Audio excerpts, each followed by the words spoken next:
Josh and Frankie. What a couple of dumb shits.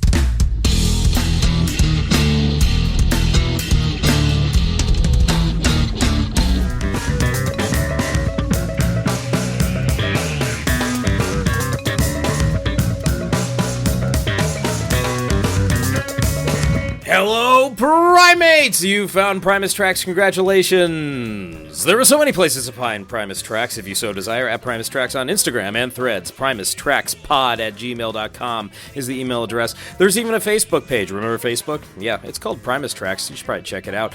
I am Josh, by the way. The person who runs that Facebook page is on the 39th floor of Primus Tracks Towers.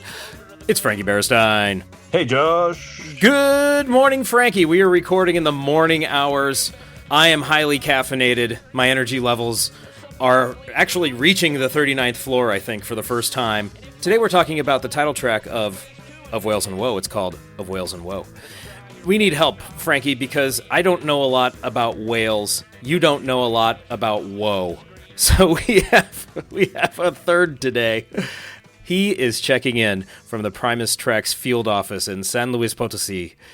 He is our friend who has been on many episodes, and I love having him on. Lalo Fierro, welcome back to Primus Tracks. Buenos thank dias, you, Josh. Lalo. Thank you, Frankie, for having me. It's so great to have you back.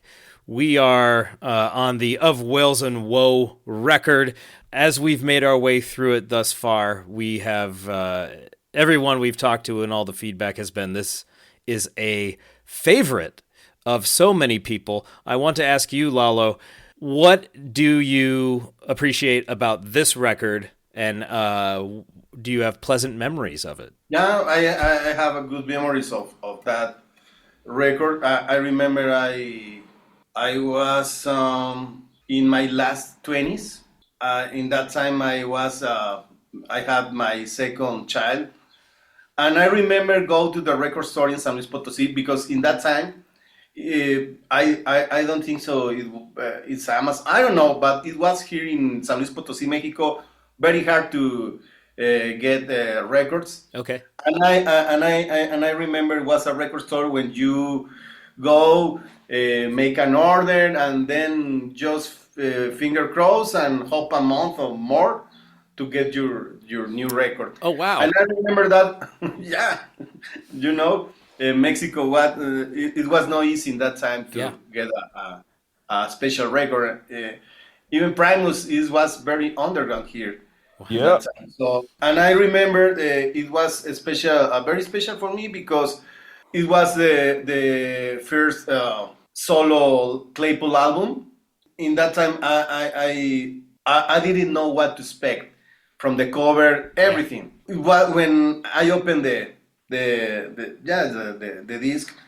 It was a CD, but it was beautiful because the sailor, or we'll call him a sailor. You know, my father lived on the sea and the beaches all the time.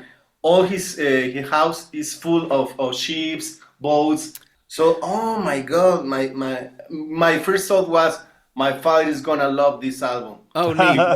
Yeah. And and I remember hearing the first time was kind of weird when the life gives you the opportunity to hear an album years after you heard in perspective. Yes. And it's another thing. And Yes. that happened to me with this. Thank you of you. I am dead with you because hearing this time is more meaningful for me. Hearing this album. Oh wow! That's great. I have goosebumps. That's excellent. It takes you back to that time when you first heard it, and you have a connection to your father. And That's you know, excellent. I have a lot of changes in my life. Yeah. So the last 5 months, I'm living in the sea, in the Ocean Pacific. Wow. Now, you know, maybe I'm getting older, but I love to see the sunsets in the beach. Yeah. I think it was the perfect time to hear again this album. Oh, excellent. What a connection. That's beautiful. Lalo, you cannot stand still. You're always traveling. Well, thank you for providing your context for this record. I'm excited to talk about the title track with you today. But as we often do, we have miscellaneous debris. Frankie. Josh, very exciting miscellaneous debris. Pork soda and Sailing the Seas of Cheese are getting some much deserved attention that they haven't had in terms of their reissue program, because it's always Frizzle, right? And we love Frizzle. Yep. Lord knows I will keep ordering every variant they make, but it's nice when they pay attention to the other records once in a while. And this time we're getting reissues of Sailing the Seas of Cheese and Pork Soda via Brooklyn Vegan and Revolver. So you can order from either website, but if you order from Brooklyn Vegan, you get a nice 10% off your order. So I would recommend people go there. And these are very interesting pressings because Sailing the Seas of Cheese is being pressed on melt cheese vinyl. Cool colorway, yeah. Which it looks like it has some kind of spots or yellowish skid marks, which is really cool. And the Pork Explosion variant of Pork Soda, that just looks beautiful. It's got all kinds of skid marks all over it. And I can't wait to get my hands on both of these. I have to tell you, Frankie, skid marks has a different connotation in the United States. Oh, I know exactly what it means, but that's what they look like. So it looks like a messy person's underpants. Exactly. Okay, I want to make sure you know that. Yeah. Because listeners right now are going, does he know what he's saying? By the way, Brooklyn Vegan, not a sponsor of Primus Tracks, but they're more than welcome to, given Frankie's free pub for them.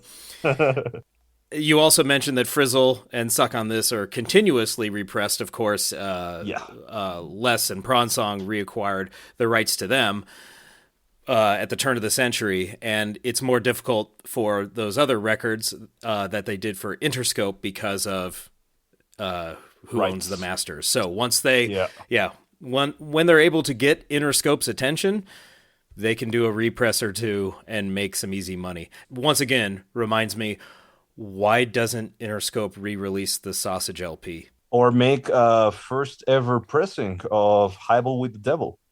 Easy money. Clear, I can see it now. Clear vinyl or white vinyl with red skid marks. Red skid marks is a sign of a major problem. You should go to your doctor. Exactly. And also, another piece of miscellaneous debris is all 9 drummer auditions have finally been posted to YouTube once a week for 9 glorious weeks. And so all of them have been posted. You can judge for yourself who you think best fit Primus, given the ending of the 9th video, which was Thomas Lang's audition, that we might see Gergu and John Hoffman's final run-throughs with Les and Larry. That would be so cool. I would love to see those. I want a question for you. What drummers have been your favorites in this series of? I categorized the drummers by the quality of the open jam, the quality of the Primus songs, and just the overall personality and fit. I think Gergu's Primus performances were my favorite of all 9. I think that the open jam with Nikki Glaspie really resonated with me.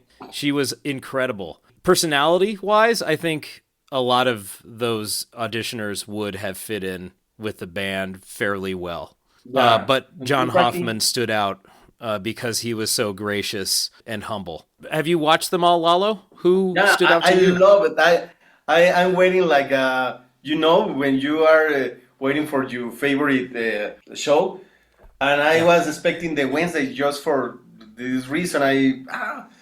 I think my favorite ones was to Nikki Glaspie. It was, oh my God, she's very funky. I think she was amazing, and I think she made the connection. And the other one is Gergo too. Wow. And I know that Thomas Preaching is a big name, and Thomas Lang is a big name between drummers. Mm-hmm. But I think maybe the same than you, that Nikki and Gergo were the best for me. I know they chose John, and it's perfect for them, but yeah. Yeah, for sure. That I think they had a lot of strong choices. Frankie, what stood out to you from all 9 of these? Unpopular opinion, but I think Thomas Lang was superb. Yeah, he overplayed. He didn't let any song breathe. He filled every single space with notes. But I dig that. I love when drummers do that. Like when they show off, Yeah. I think it's epic. So he probably would have tamed down a little if he had gotten the job. It reminded me of Stuart Copeland in some segments. And it's funny that Stuart told Thomas to go crazy. Yeah, exactly. Probably to annoy Les, right? It's he's like, oh, using Thomas as a pawn to prank Les is funny. You can go crazy when you're Stuart Copeland playing with Les Claypool, exactly, or anybody, because you're Stuart. Who's going to tell you to calm down? But exactly. But when Thomas Lang comes into your band to audition, it's a different dynamic, and you can say, "Hey, bring it on down a little bit," you know. Yeah. I did note Lang's audition because his tweakers, in particular, really channeled 1990s Tim Alexander. That really resonated with me. Yeah, it was also really cool to see Rory auditioning, just because he's awesome. our friend and we know him. So it was really amazing to see him jam with Les and Lur. And he did great. Yeah, I think he was also really great. Yeah. Huff, of course. It was really great to see how the chemistry was there in all senses. Like not only with the songs, but he also got along really well with Les and Lur. I think Sam Groveman was also quite epic. Oh, and I think they also got along really well with him. Yeah. He was fantastic. So I would say Hoffman, Groveman, Rory, and Thomas Lang have been my favorites. There are no wrong answers. Every single video was great. Yeah.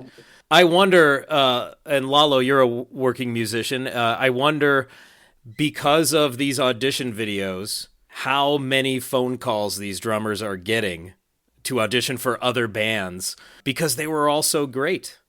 Yeah, they have attention now. Yeah. So maybe they don't get the Primus gig. They are getting another good gigs because of this audition. And was very impressive for me to see big names. Yeah. Like Thomas Pridgen, Thomas Lang. We have a team, soccer team here in Mexico. The name is Cruz Azul, and it's a good team of soccer, but he always loses in the finals. And I think, maybe Thomas Lang is the Cruz Azul of drummers because he's always in good auditions, but he don't get it. He was in the Dream Theater auditions. Right. I don't know what's happened with Thomas Lang because maybe he's a pretty guy. Maybe that's the problem. I don't know. He's too handsome. He's too handsome. So let's talk about Of Wales and Woe, the track. This one checks in at 3 minutes and 3 seconds. The credits are as follows. Les Claypool, bass, vocals, guitar, drums. Mike Dillon, friend of the podcast, on vibes. Skerrick, friend of the podcast, on tenor sax. And Gabby Lala, friend of the podcast, on theremin. Frankie. Wow. What do you have for this one? Of Wales and Woe was premiered on June 1st, 2006 in San Francisco. It was on heavy rotation throughout the entire fancy era. That's 2006, 2007, and 2008. And it was also performed a few times by the Fungi Band during their tour. So that's 2 different iterations of the song. It was usually performed as per the album version, with a little space from improvisation from some of the band members. But essentially what we have is the studio track translated to a live environment. Did this one come back for the Frog Brigade 23 tour? It did not. So this one has not been performed live for over 15 years. That is correct. Wow. But it certainly was a regular, as you noted, and as I recalled, because this is, of course, at the time when YouTube is starting to gain traction and people are posting very grainy, very juddery videos of their Les Claypool shows and fancy band shows. Some pro shot, but there's a lot of footage out there of this era. And so this track did seem to be very common at the time. This one is unique for a couple of reasons on the record. Les is going through the Sandman mic for one. The vocal effect he has make it sound like some kind of public address, a giant announcement system in some kind of facility. In my notes, I wrote it has a funky groove with this weaving guitar and saxophone, and of course the theremin as well, that is reminiscent to me of the soundscape of some kind of manufacturing facility. I always connected this track to the Sausage track, Caution Should Be Used While Operating Heavy Interesting. Machinery. Yeah. There's all this noise around you while you're concentrating on something important, like the announcement of the vocals and what they're trying to say. Let's say you're trying to focus on a task and there's all this noise around you, and then the subject of the song, this crusty old guy, approaches you and starts telling you stories while you're trying to do something intricate or difficult. And to me, also, I made the connection to Caution Should Be Used. This is as close to a Captain Beefheart song as Claypool will ever get. Lalo, I see you nodding in agreement. You're right. Generally, I think this is more locked in than a standard Beefheart song would be, in the sense of the foundation. The drums and bass are in lockstep. There's a very discernible meter and rhythm to it. Beefheart parts all tend to do their own thing, have their own time signatures. There's a logic to it because they eventually meet up at some point. But there's all this stuff around the edges of this track, which reminded me a lot of Beefheart, as well as the vocals. They largely ignore any kind of lyrical rhyme and meter to go with the music. It is essentially spoken word. And so it's very cacophonous, even for Claypool. Lalo, general observations about this one? I bring memory to me because in that year I remember Claypool get a new book, Les Claypool South of Pumphouse, a novel. Yes. Do you remember? And it was in the same year. I am a musician, I'm a bass player, but it's important for me to read the lyrics. Yeah. So this time, I have to use a lot of Google Translator because a lot of fancy words for me. And then I remember I buy the novel, There but it is. I haven't read yet. Oh. So I'm gonna read it tomorrow. I have to use a lot of Google Translator. I think right now, I don't know if he was a good literature student. I can see in the lyrics the greater moment for him. So Yeah. And he uses a lot of uncommon words, not a lot of everyday words. Yes. So if I was reading these lyrics in Espanol, I would pick up on most of it, but a word like gurgle, I don't know how to say gurgle in Espanol. Like I don't know that word. So his chin with creeping dangle, those are words that make sense in English, but you don't normally order them that way. And so there are a lot of pieces of these lyrics in particular that could be confusing.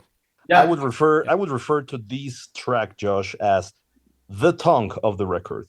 Oh, yes, because we had the bicep. We had the crotch. This is the tongue. It was the song that gave the name to the album. So yes. Yeah. Oh, sure. So it speaks to the album. Yes, because these are the tales of Wales and Woe, and you do need a tongue in order to tell tales.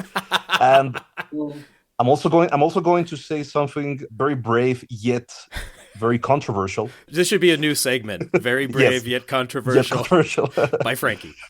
I think Wales and Woe could easily be part of the Fisherman Chronicles. It has the vibe, it has the theme. I think it could fit very well. I think the guy telling the tales of Wales and Woe at the bar could easily have been a sailor or a fisherman, in the past. Fair. Or he could still be one. I will agree with you and disagree with you. I think that it could count. It's just not fishy enough for me. A drunken sailor? Come on now. I'll take it that far at any rate. But this certainly has unique elements to it. I just want to play the first few bars of the tune because it just starts right away. What we get in the first 20-odd seconds, we get through much of the tune. This one largely stays in a box for the majority of it.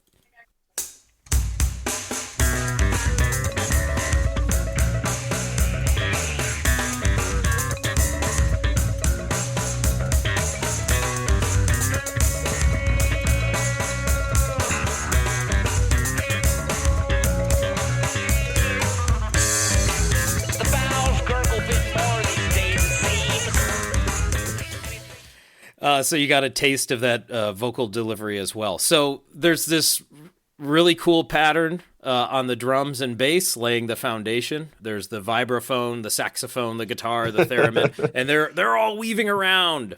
Lalo, you do have that beautiful bass guitar there. What is going on with the bass part? Like bass player, there is a songs that are a mystery for us because you can see every year in YouTube, and you see this is the real way to play Tommy the Cat, and this is the right, and you always see every year a new video, and this is a special one. When you have this deciphered.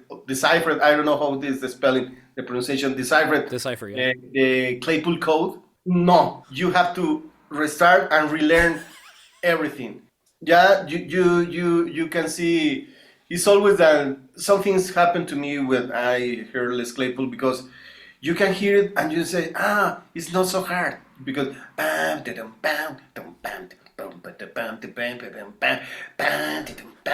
you can sing it, but translate to the instrument is another thing. It's another story. I know he's a natural because Tommy with Hamburger Train. With this one, I have a really problem hearing it and trying to translate to the bass. But in this particular song, he was thinking in B minor, the tonality where they start the song. I was thinking, okay, the first notes of the song, it's like a flamenquesque. And I remember to Tommy, because it's just different notes, but okay. And then, but when the song is growing, it reminds me of Golden Boy from the Brown album. Oh, interesting. Bring me the vibe of Brown album. Instead, the drum sound remind me to the Brown album vibe, because you can hear they are recording in an analog system. Okay, the bass line, what's happening in the bass line? You know, for me, Claypool is the Salvador Dali of bass players. He's reinventing, and when you feel that you know everything to him, he's reinventing again, and he's doing another thing again. Okay. So I check first the album bass line, and then see YouTube. He playing in Bunaru 2008. Beautiful. Oh, excellent show. And it's another world. Is it? Okay, something are the same, but you can see he's just, in Spanish, play, we say touch. We say touch the bass. We say tocar el bajo. Right. Okay? Tocar la guitarra. But in English is play. Yeah. For us, play is jugar. Right. You play soccer, but you don't play instruments. You play games.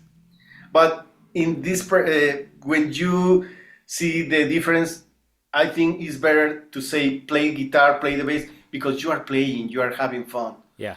So the song start with this. and all the notes that is between that quirky sound are the makes the bass line work, because I'm gonna do it slow, Yeah. and then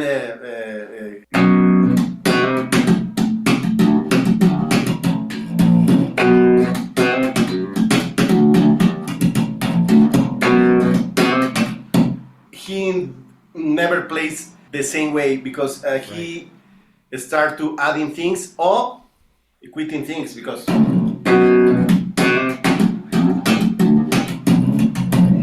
Whoa. yeah, he's gonna, and then he's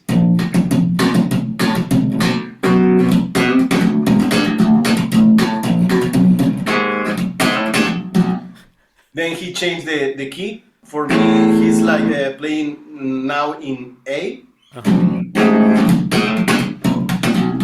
It's similar. It's almost the same. He's just transposing the bass line. You have to play it to feel him. Yeah. To know he's really a genius. He's really a genius. So you are showing us a couple of things. One is this is a very busy bass line with a lot of percussive and muted notes, which is a Claypool signature. And then the other thing that I noticed is when I hear this song on the record, we've talked about staying in the box. And so I thought he was staying in a box on the fretboard. In many of these fills and variations, he's moving all over. So there's more variety than I suspected. I think this is one of Les's most creative bass lines in his solo catalog. It's really interesting. I can't think of anyone else that has played something similar in one of their songs, and it fits the narrative of the track very well. It's very abrasive. It's because what the song conveys is that the main character is this kind of person that will get in your way and force you to listen to him, right? Yeah. And that's what I get from the bass line. It's really in your face. It's very abrasive. Oh, that's a good point, because there's no intro. There's no leading up to this bass line. It just hits you. It just hits. It goes straight to your, you know what, like they say on the bullboard. It's the septic breath of bass. And this song for me is a perfect example how Les Claypool is anti-pop, because in pop songs you have regular measures that this thing is gone 4 times, and then a bridge, and then chorus. No, because is 3 times in, and then but he don't do it in a regular 2 or 3. No. He changed a lot. I don't know how he do that, but wow. And the drums are just trying to keep up with the bass line throughout the entire song. Yeah, the drum is maybe just the regular thing in this song. Yes, That keep everything glued, because it's the only regular. It's very integrated with the bass line. I would assume the bass line came first, created a drum pattern to match it for a foundation, and that drum line is funky, but it's not too far out there like this bass line is, which is just very rude and in your face. How would you like to be Paolo Baldi in the fancy band when Les says, "Okay, I have these songs, I recorded these drum lines," and so you are learning the drum lines of the guy that recorded them, and he's standing there playing bass, watching you, making sure. Kudos to you, Paolo Baldi, because you've pulled it off for years. Yeah, I love the musicality of this one. It is abrasive. There's no discernible, as you said, Lalo, verse-chorus structure, because there's... There isn't. Yeah. There's just so... It's a 3-minute jam. Largely, especially for the vibraphone, theremin, and guitar. Vibraphone. I'm sorry, the vibraphone. Frankie's favorite typo of all time. And the bass and drums are driving it, but then there's just this vocalization on top. just a man with a bullhorn, just walking around. And that's the other piece of imagery I had was a guy with a bullhorn just saying this stuff. It is kind of like an old drunk sailor who's in your face because they don't know how to modulate their voices. And so they're telling their stories at a really loud volume. Oh yeah, that kind of And voice. instead of having a guitar or something conventional like that, you have a theremin. I love that Gabby brings the theremin to this because that's another somewhat tenuous Beefheart connection because there is some theremin on some of his tunes. But I think that was, if I remember correctly, that was brought in by some producers to sweeten some of the tracks on Safe as Milk or something like that. But Gabby playing the theremin, and she's played it on stage with Primus, I think, at the Greek. In recent years. So like that theremin is pretty rad. And as a little piece of news, some of our loyal Primatrons went to Gabby's book tour. She's doing a small run of stops at bookshops up and down the West Coast for her new book. So go check out Gabby Lala's Instagram to find a link to her book. She gave a talk and somebody asked a question about music, and she said that she has recorded some stuff for the, as of now, paused Claypool Lennon Delirium album number 3. Oh my God. I knew that would pique your interest, Frankie. Gee whiz. Did you say that like during a Q&A or was Yes. that like... That was in Portland, Oregon last weekend. Did she record the theremin, sitar? What did she record? I don't recall if she mentioned what instrument it was. Well, actually, I think the special ingredient in this song is the theremin. Yeah, in the album version, because at the end I was feeling like a 60s horror movie. Yes. The songs are amazing for us. Maybe I was thinking maybe in US it was the Monsters Family or something like that. But here in Mexico, the most famous horror movies were the El Santo. You know who is the Santo? El Luchador? Oh, no, I don't. No? You have to do a Google research. Okay. The most famous luchador here in Mexico. Okay. He lived in the 60s. But he was very famous because he was movies, very famous movies, and he always fighting with man-wolves and strange creatures. And that kind of sounds is I feel my childness because it was that songs are from Del Santo. Do you agree with me, Frankie? Yeah, I can see. I see what you mean. Okay. No, I know you are another generation, but really, the theremin was incredibly popular to use in films, especially science fiction and monster films in the 1960s, maybe even the 1950s. It was fairly common. I've seen it and heard it, so I understand that connection. I want to say that another thing that I find really clever about the bass line is how by just changing key in some of the verses, Les made it sound more eerie and more sinister. He always start the bass line with the and then change to the key. Exactly, and it just gets darker. It gets more ominous when he does that. Yeah. And when the song develops, he's very high.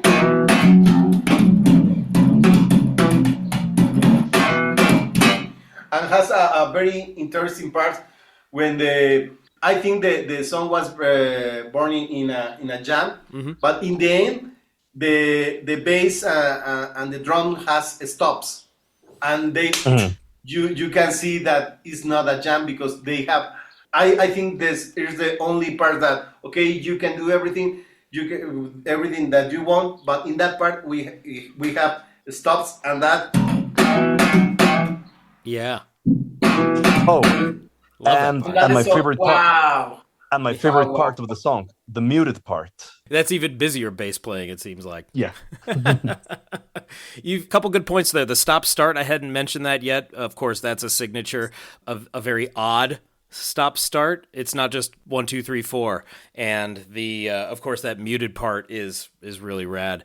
Deserves some recognition because it's not all just what that the first 20 seconds indicates what you get for the majority of the song, but it's not the entire thing. When you think you know the song, okay, it's gonna happen. This happens another thing. Yeah, because when the song stops, I went, okay, they are doing again in the same part. No, they do it in another measure of the bar. And so, okay, that's no regular stop. Okay, and then he makes another Primus connection because I can hear the bass doing like a lacquerhead bass part there.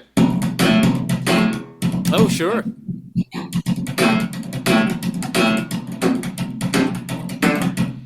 Like the lacquerhead. Mm-hmm. Yeah, so, has a interesting Primus connections. And certainly an interesting structure to this one. I should play the last 20 odd seconds of this because it does have a satisfying ending as well. So let's all enjoy.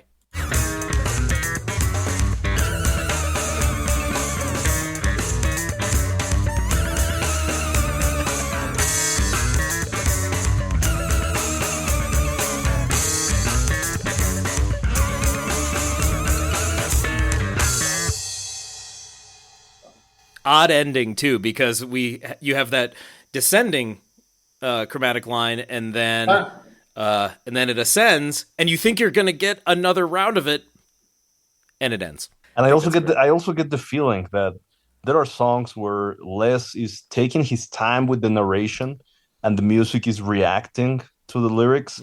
But with Wales and OWAW, it feels like he's rushing to get as many words in there as possible, to get the story done as quickly as possible because the music is going faster. Yeah. The music is not waiting for the narration. To have an actual rhythmic lyrical pattern over that could be tricky. And so I'm not saying he took the easy way out. But I think what he did was really effective to just deliver straight ahead narration that ignores the rhythm. As you noted, Lalo, in the lyrics, to transition to those, there's a lot of uncommon words, but they provide excellent imagery. And so I pulled out the bowels gurgle, which is a great one. Head in proximity with chin. Oh, that image of leans his good ear in. I have a friend who's deaf in one ear, and she does that all the time. If one finds their space too invaded, is a great piece there. And then that repetition of try your best to calmly remain discreet, which means don't show your discomfort. Humor this crusty, smelly guy. And the septic-breathed man, that's visceral, because if you've ever smelled a septic tank or sewage in general, that's not inviting. I love the internal rhyme. There aren't that many, but he has this internal rhyme of tales of whales and woe. That really flows off the tongue. The liquored, speaking of tongues, it's the tongue of the record, and he mentions the man's liquored tongue, sprawled in the aisle seat. He's not just in the aisle seat, he's sprawled, so you know that his limbs are just thrown about, and he's not sitting up straight. That last line, most interesting ball of toxins you're ever apt to You'll ever hope to meet. So there's a lot of great imagery. Lalo, definitely keep your Google Translate at hand. For this album. So hopefully it translates okay. What do you think? The inspiration was his grandpa, his father. What do you think was the inspiration? The man and the sea. Good question, Lalo. So I wrote in my notebook, I think that most of us have been witness or been subject to one of these people before. So they look like somebody that you would avoid, whether they're sitting by themselves at the pub, on the train, at the marina, if he's an old sailor. But if you give them a chance, they'll tell you a lot of great stories. I wrote down, are they tall tales or exaggerated exploits? Probably. Will you be entertained? Definitely. His delivery is actually somewhat difficult to decipher because of the vocal effects on the Sandman mic. And I think that's the connection to the subject of the song. So this guy might be slurring his words while he tells you these stories of Wales and Woe, but you'll be entertained, but at the same time you might be repulsed by him because he smells bad, has bad breath, and he's in your personal space. So you have to imagine, with hanging out with his father and his grandfathers, or just being out fishing, Les has met a lot of these crusty old guys over the decades. And some of them he's humored and listened to their stories and probably told some of his own. But even when he was gigging as a young man in the biker bars, he probably first encountered these kinds of guys. Personally, I don't mind humoring these guys sometimes, but every once in a while, because I want to get a story. I want to hear what they have to say. But I also feel like I get trapped. I sympathize with this old crusty guy because we made eye contact or I walked by him, and this might be his only social outlet, is just to tell stories. But the only problem is it's one-sided, if that makes sense, Lalo. It's not a conversation. He is just dumping information on me, and I have to take it. But a champion of days gone by and Tales of Greatness conveys the idea that this guy used to be very important, or at least used to be very respected. Maybe. And that's why, even though nowadays he's just this drunk guy at the bar, that's why you should still listen to his stories, because he was great at one point. I extract a bit of self-aggrandizement in the subtext of that, meaning this guy will tell you all the great accomplishments and how strong and fantastic he was, and what a champion he was. But he's the one telling it.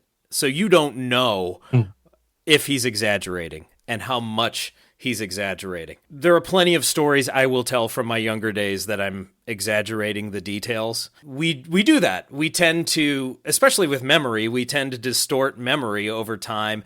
The stories we like to tell just tend to get bigger and larger, and like the fish stories. Big fish stories. Yeah, big fish story. Indeed.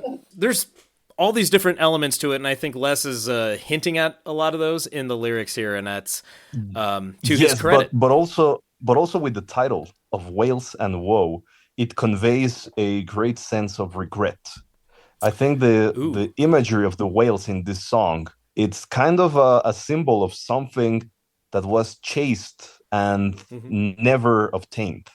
Whales are elusive. Whales are really difficult to catch, right? So the guy might have a lot of tales of where he's the champion, or a lot of tales of success, but Wales and Woe conveys that there's also a lot of regret and a lot of missed opportunities, right? Absolutely. I also want to mention that this song reminds me a lot of Port of Amsterdam, which is a song by Jacques Brel and was translated from French to English and popularized by David Bowie. Let me read an extract for you so you can hear what I mean.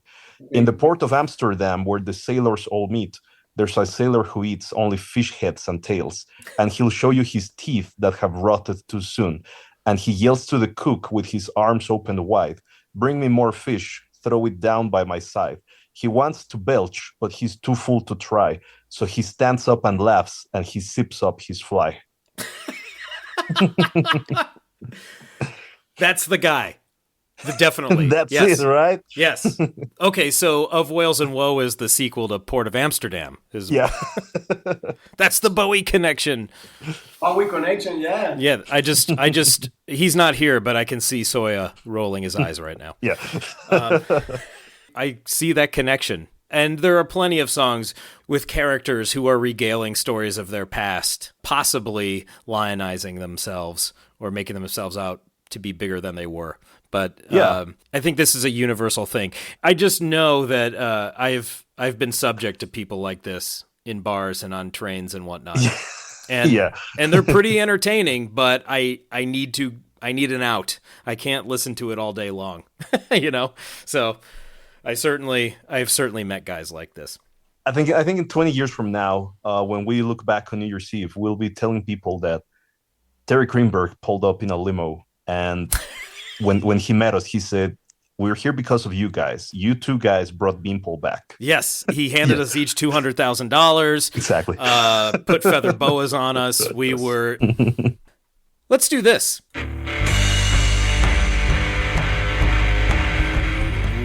We have talked quite a bit about this track, but I think it's time for Primate's Takes. If you would like your take read right here on the podcast, all you have to do is go to patreon.com/Primus Tracks. The universal constant over there when you're supporting Josh and Frankie is Primate's Takes. I put the thread up. You put your thoughts up. He is Brooks Delight, and he is going to lead off our Primate's Takes with this, Frankie. I'd wish I could say something about the track as a whole, but that bass line captures my full attention every time. You have a kindred spirit there, Lalo. Ryan Rashawn says, I feel like this should have left as an instrumental without the spoken word vocal. The affected vocal takes away from all the awesome instrumentation going on. At least he gives space at the end of the track for everything to shine. Interesting take, Ryan. A hot take. Eric in Australia says, the rambling narrative vocal style and theremin solo completely sell this track for me. Theremin over sitar. Another hot take. Woo, it's getting warm in here. Anthony Del Preet, go Bills, says the vocal stylings of this track really draw me in. Very much has the Claypool narrator vibe. Gotta love the theremin here by Gabby as well. And the bass line that kind of plods and farts along matches the lyrical content perfectly, showing just how the main character's best years are already behind him. Lalo, when you were learning this bass line, did you picture plods and farts? Yeah. Okay. I don't know what means quirky, but I always, when I hear Claypool, I always think, oh, that's quirky part. Yeah. So plods and farts aplenty. Good. Our last Prime matron, Zach M, says, for some reason, this track feels to me like, instrumentation aside, it would have a happy home on the Holy Mackerel record. Maybe like a distant cousin to Elsa Brandy Fortnite. Well, yeah, Elsa Brandy Fortnite has largely a rhythmic narration as well. All right, Zach. We will allow it this time. Yes. Oh, yeah, just once, Zach. Thank you all, Primatrons, for your takes. Some of them hot takes. Woo! We're going to hear about it next time. It got warm in here. Live cuts. A jam vehicle. Live cuts. The jam vehicle. Live cuts. What's going on here? We have 4 live cuts today, Lalo. Yes. Get comfortable. Get ready. Our first live cut is from the Roxy in Boston, Massachusetts, 2006. Classic show. You've referenced the Roxy 2006 a few times already, haven't you, Frankie? It's a great gig. Yeah, it's a really good one.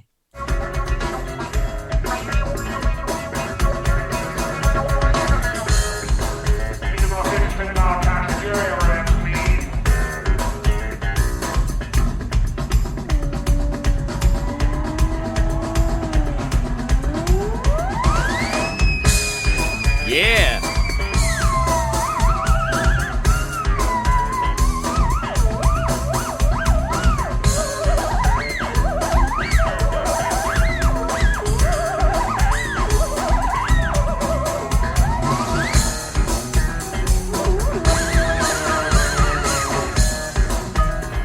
Oh, that's satisfying.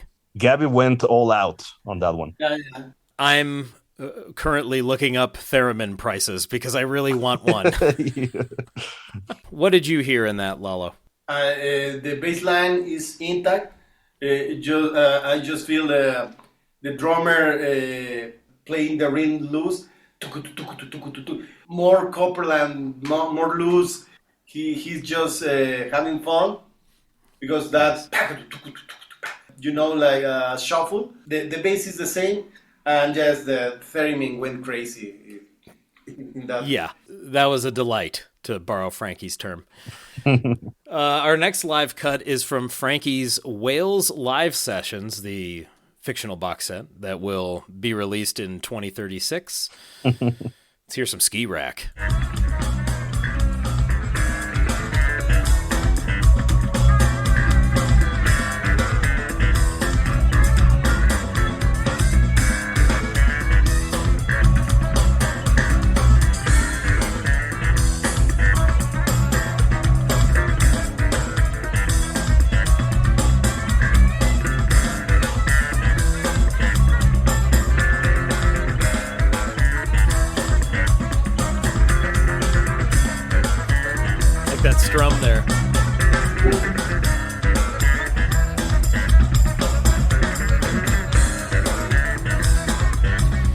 Oh, yeah. So Ski Rack's doing some cool stuff. It's not the greatest recording for it, but you can certainly hear what he's doing. It's so bass forward that I was hearing a lot of those variations, Lalo, and I think you did too. Yeah, he's Claypool is doing like a question and answer himself. Yes. You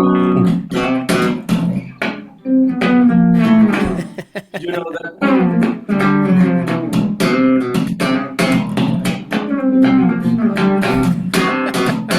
I have a problem with Claypool because in my mind he's always okay. I can imagine maybe he's doing this, maybe that. I remember when I get the book of the notes of Sailing in the Seas of Cheese. The solo from Jerry.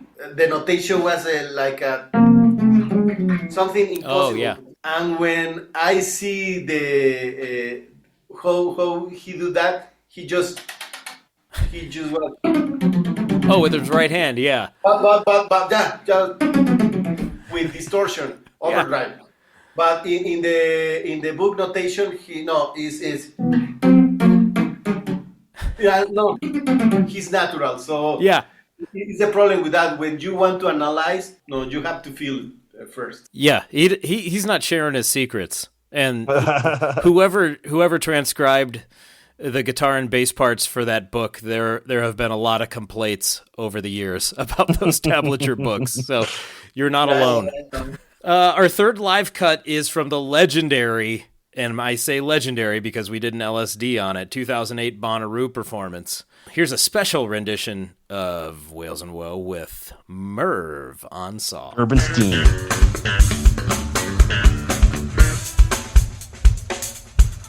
Ladies and gentlemen, we've unleashed bits and pieces of the Gerbenstein. But right now, the full erection that is Merv Gerbenstein is about to throb into your face.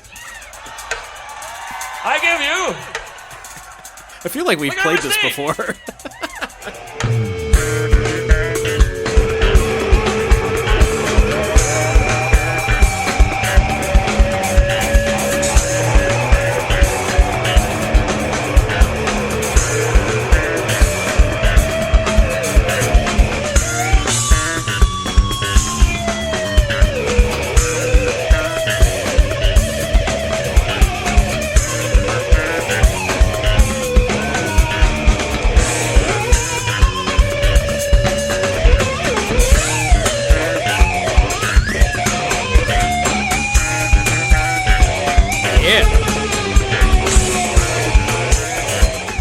That is the perfect replacement for the missing theremin. And the saw is family. It's family. And when you always save a place at the table for the saw.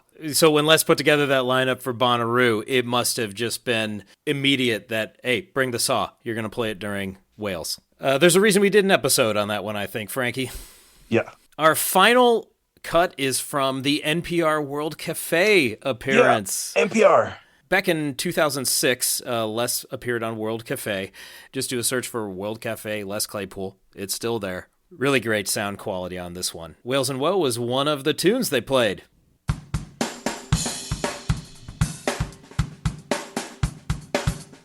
Funky.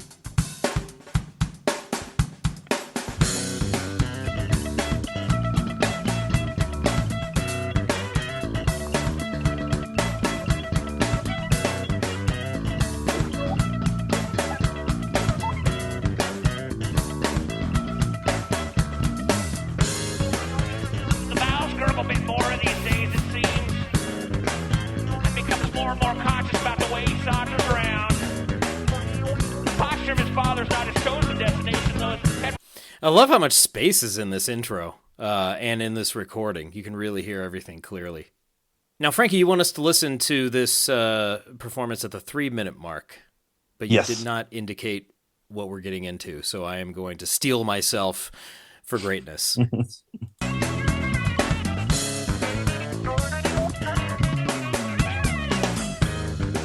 the most interesting ball of toxins you're ever apt to meet. You're ever.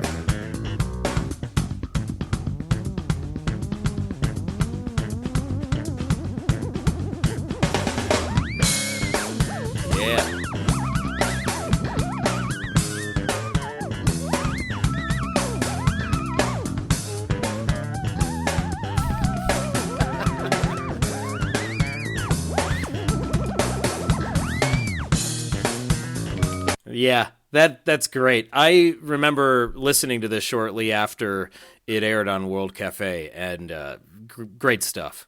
Really driving it there, Lalo, on that muted part. Yeah, the muted part is oh wow.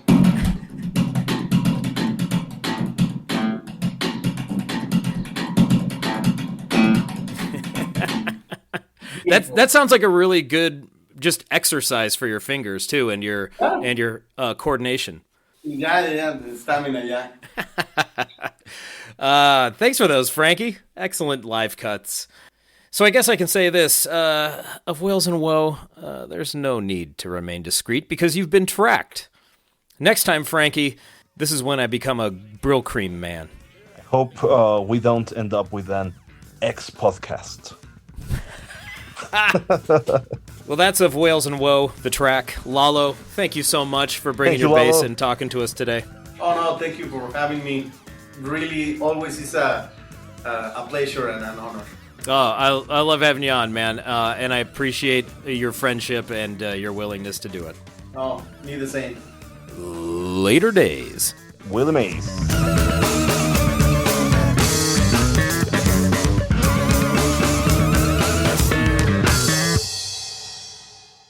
Step into the world of power, loyalty, and luck. I'm gonna make him an offer he can't refuse. With family, cannolis, and spins mean everything. Now, you wanna get mixed up in the family business. Introducing The Godfather at ChumbaCasino.com. Test your luck in the shadowy world of The Godfather slot. Someday, I will call upon you to do a service for me. Play The Godfather now at ChumbaCasino.com. Welcome to the family.